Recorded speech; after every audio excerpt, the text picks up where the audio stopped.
And the Oscar goes to Matthew McConaughey.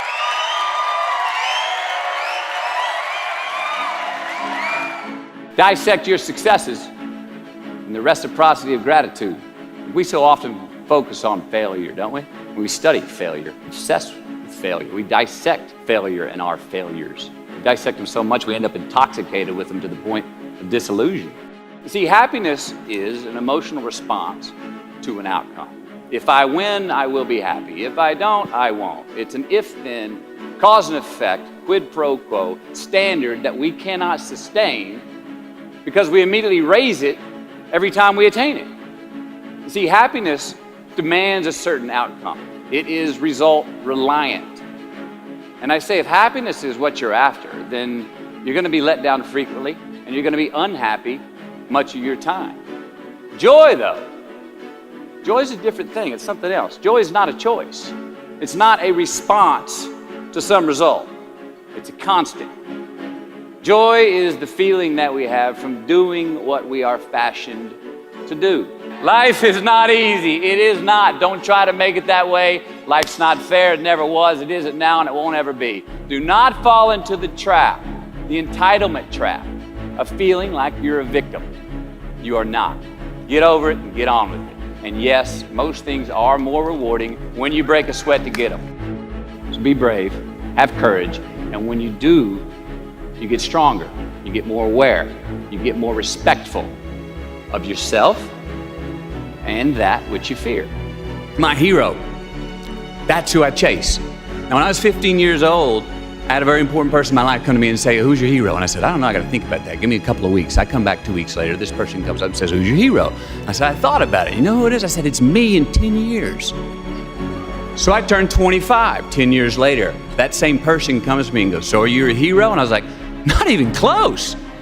No. She said, why? I said, because my hero is me at 35. So you see, every day, every week, every month, and every year of my life, my hero is always 10 years away. I'm never going to be my hero.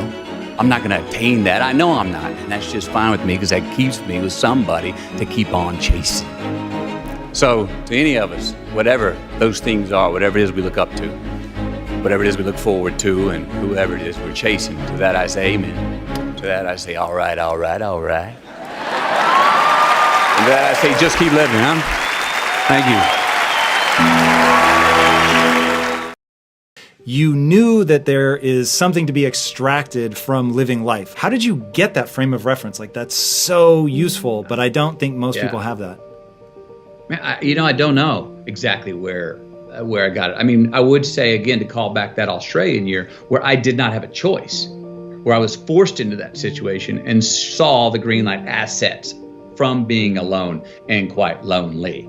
I do think that there's great value in being alone. And if we are alone and we get bored and we don't like the company, ding, may that light go off to say, that does not mean we need to pick up our phone to get some attention or go to the bottle to ease the anxiety or go online to get some feedback to entertain ourselves. No, it's actually a great time to say, no, sit here in that discomfort long enough to go, okay, until you come out the other side to go, all right, I'm good with me again. Now, it's part of that. I write about about traveling in general.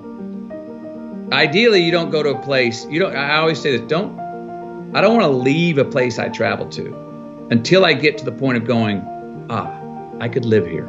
This could be my existence. And as soon as I get to that point, then I'm like, okay, you can go. Now I can go. That's the same thing in the personal journeys. Stick with it till you get through the discomfortable to uncomfortable times until you go, you know what? I can spend time with myself. I could do this. I could do this forever. Well, then it's okay to go re-engage, pick up your phone, go see your friends, go have a drink, what have you. Go look for those things that are other relationships in life. But hopefully not until. There's great value in not doing that until you go, I'm good with me and me for right now. Now, why do you pursue things that scare you? Why seek the role that's hard? Because it costs me something. Because it costs. It comes with a price. It's a bit of that line, don't pick a fight, kid. It's not really a fight unless you can lose it. It's not really, it's not really a risk unless you can lose the fight. I feel more alive in them. I have an experience in the making of them. I'm nervous every day I come to work.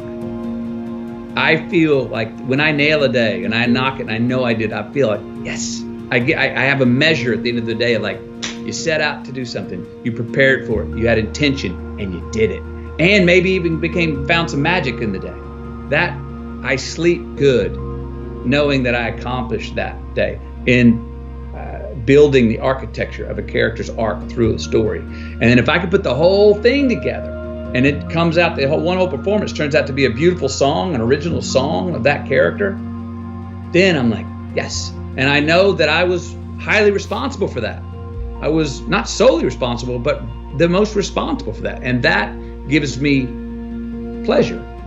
That gives me gratification. That makes me feel, gives me significance. That gives me confidence. If I don't pull it off, and I do have a day where I'm like, no, you didn't ever, and it was my fault. I would rather, with these kind of roles, I can look in the mirror and go, so guess who's responsible for not pulling it off?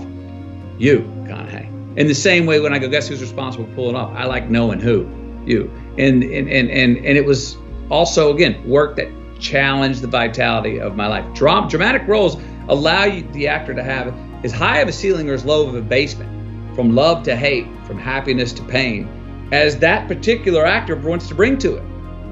That's what's inherently beautiful about dramas. Okay, you're the part, you're playing the role. Are you going to emulate that person through yourself? That is a vital thing. That I feel, that makes me sweat. That makes me sleep better at the end of the day. That gives me a sense of accomplishment. I'm like, yes, I did what I intended to do. I prepared for it, was ready. Oh, the day didn't go how I thought it was going to go, but I called audibles along the way, enrolled, and still told the truth on my man, the character. That gratification feels good.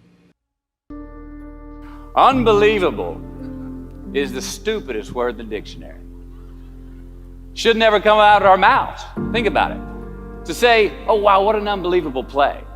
It was an unbelievable book, an unbelievable film, an unbelievable act of courage. Really? It may be spectacular, it may be phenomenal, most excellent or outstanding, but unbelievable?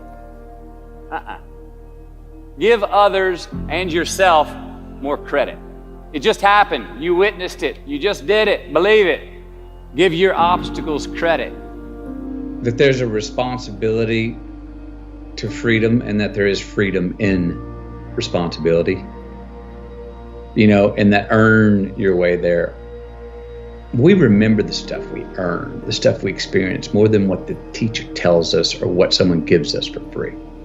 We just do. We broke a proverbial sweat on it, whether it was mental or physical or whatever. We built it. We understand. We felt how we got it, how we achieved it, how we got what we wanted. Those stick with us. Whether we forget them intellectually, they were written in our lineage, and they build resilience, and they build a healthy, true optimism going forward to know that, oh no, I've worked for something before and achieved it. Delayed gratification. Oh, there are choices I can make today for myself that will pay me back later in life. So there are choices we make. If you're going to say right now, I'm going to lie, cheat, and steal to get what I want, and I got it.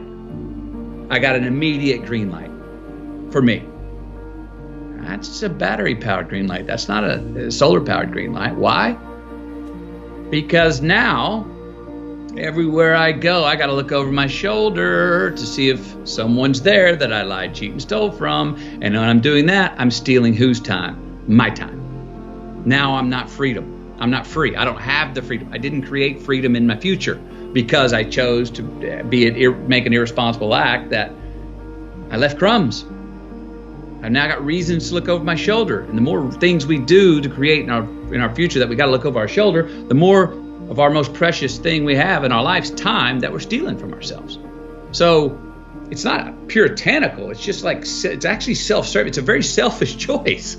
And I'm a fan of the word selfish. I've helped redefine it.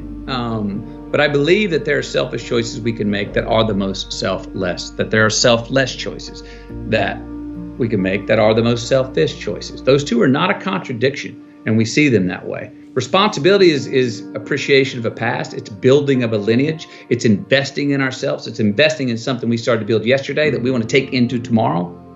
There's a response that gives us freedom.